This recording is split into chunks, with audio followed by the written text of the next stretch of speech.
Ramai orang ingat duit kertas kita ni disandarkan dengan emas, tapi sebenarnya itu silap besar. Sejak 15 Ogos tahun 1971, Amerika putuskan hubungan dolar dengan emas. Langgar terus perjanjian Bretton Woods yang dah dipersetujui sejak tahun 1944.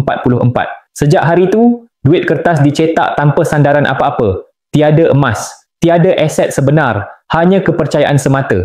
Dulu, $35 sama dengan 1 troy ounce emas, lebih kurang 31 gram. Duit dolar masa tu siap tertulis, redeemable in gold on demand. Bawa duit ke bank, boleh tukar emas. Sebab duit sebenar adalah emas.